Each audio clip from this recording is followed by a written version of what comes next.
Welcome to Disembodied Screams. Spoilers. Definitely going to be some spoilers for this one. In case you haven't seen it, you might want to check out now. You've been warned. Just FYI. Let's get started now with this review of Scream 7. And if you're looking for some negativity, someone to really pile on like everybody else is piling on, you're not going to get it here.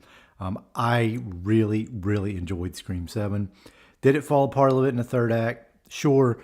But that's not a complaint for me because the movie was rock solid from beginning to end. I really, really did enjoy it. So if you're looking to be someone to pile on, you might as well jump on out now because I'm not going to do that. There's going to be a lot more positives than negatives in this one, I promise you. All right, Neve Campbell, she's back as Sydney and just as great as always. She slipped easily back into her role.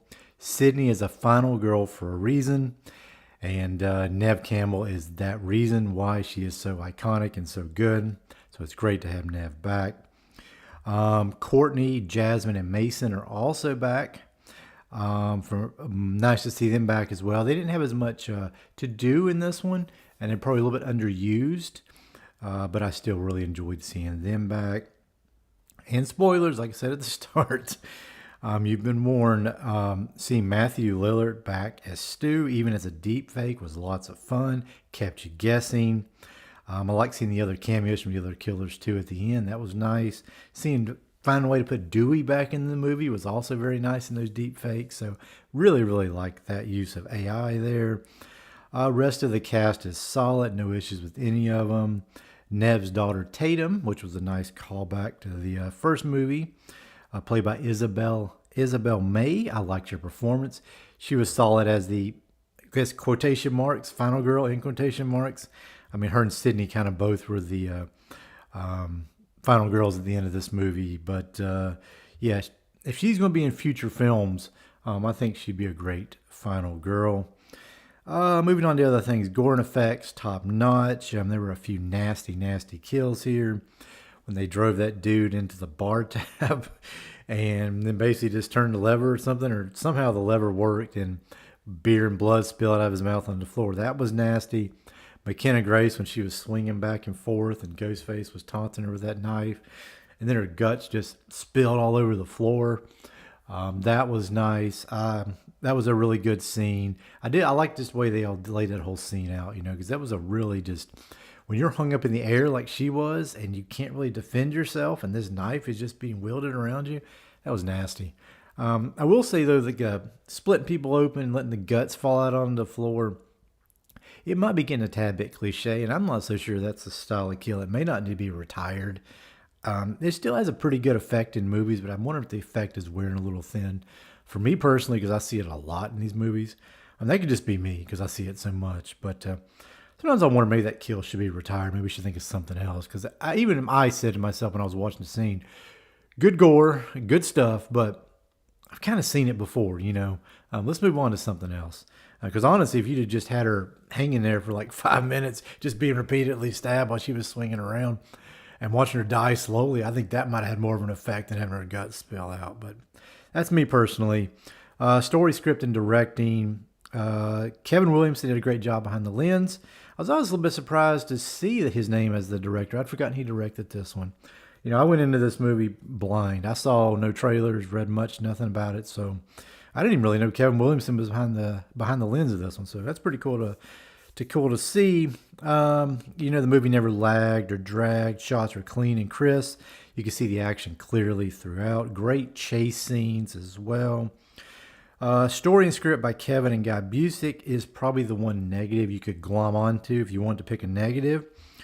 It's not the tightest story or script in this franchise. Might be one of the weakest, but I don't tune into these movies for that.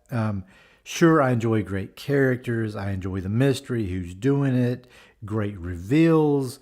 But what I enjoy the most in a Scream movie, thrills, chills, chase scenes, gore, laughs, jump scares, etc. And I got all that in this movie, so I can't complain. It made me jump several times. It made me laugh several times. It almost made me clap a few times.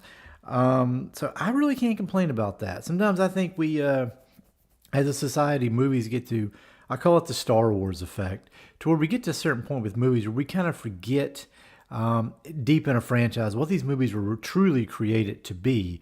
Popcorn entertainment. That's all they were truly meant to be. We as fans have made them something else beyond what they were meant to be. They were never meant to be high drama.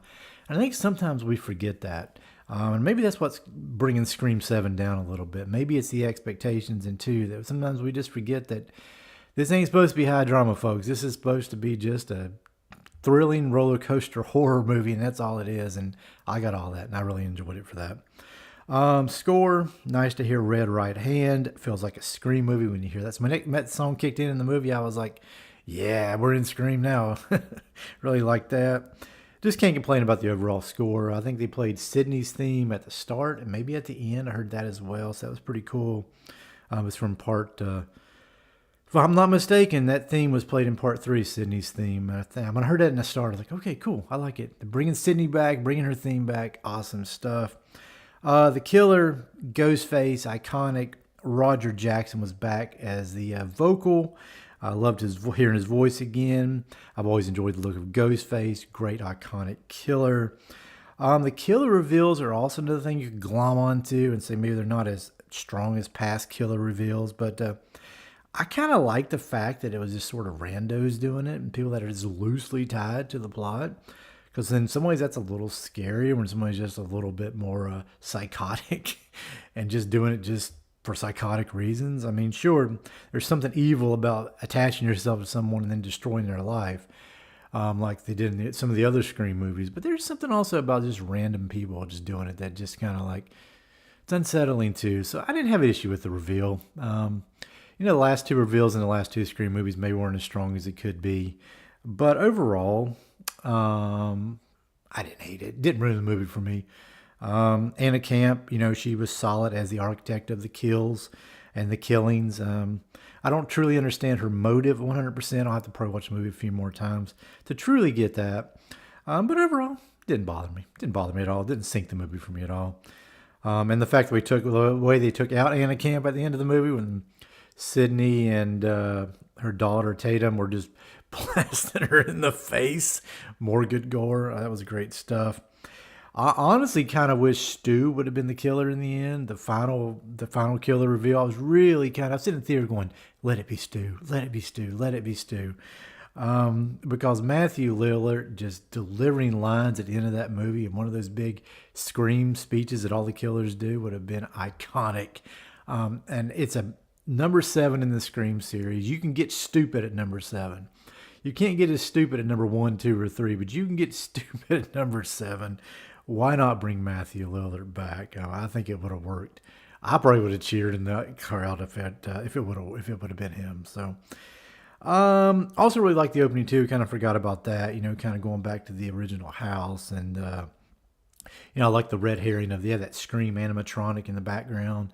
That could be real, could not be real. I kept seeing it in the background all the time, and then they finally used it in a way that it really worked well. The guy got the knife to the head. The girl got burned alive. I mean, burning alive is another just horrific way to kill somebody. All in all, no complaints. I enjoyed it. It gave me what I wanted from the Scream movie. Like I said before, future viewings may change my thoughts, but as of now, that's where I stand. I enjoyed it and enjoyed it a lot.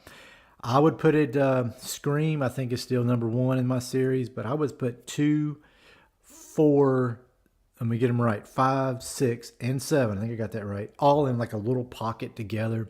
Pick any one of those any day of the week to watch them. They're all about equal in my mind. Then 3 is kind of the outlier for me. It's definitely, I think, the weakest of all the Scream movies, but I still enjoy 3 a lot too. I just enjoy the Scream series. There's not a bad movie in the bunch for me personally.